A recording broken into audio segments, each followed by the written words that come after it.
Joe, a lot of people have asked, where does my money go?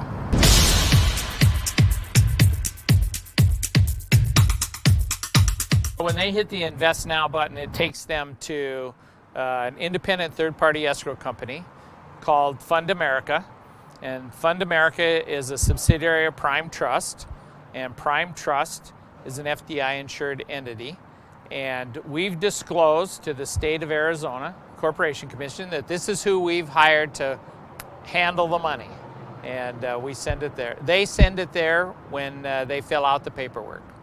Okay, so it's a FDIC insured company? It's an entity, yeah. An entity of that. So once I push the Invest Now button and answer the questions that's required for the investment, what is the next step?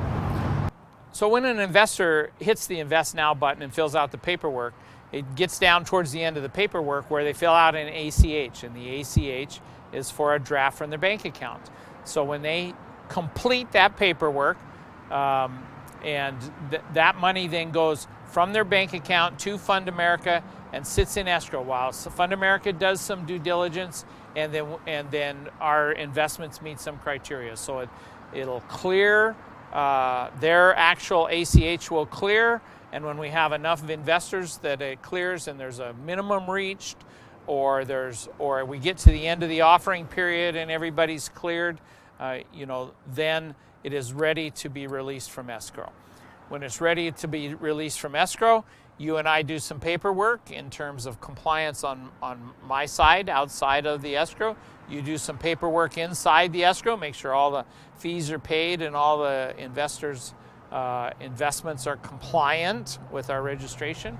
And we actually transfer the money out, and it comes into the partnership checking account. So that partnership checking account is where the limited liability company that's been registered for the crowdfunding has been formed with the Corporation Commission and the state of Arizona, and boom, we have the money available ready to invest in the project itself.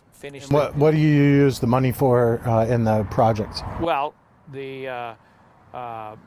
back when we did the budget and formed the partnership, it usually has a disclosed use of funds, and the disclosed use of funds, depending on how much money is raised, part of it is going to go to acquisition, part of it's going to the planning and the design and the permits, part of it's going to the repairs, and then when we're all done and we have that completed project, then we start to market it, and it's all invested in the project. So that's where your money goes. Visit us at fixandflip.com.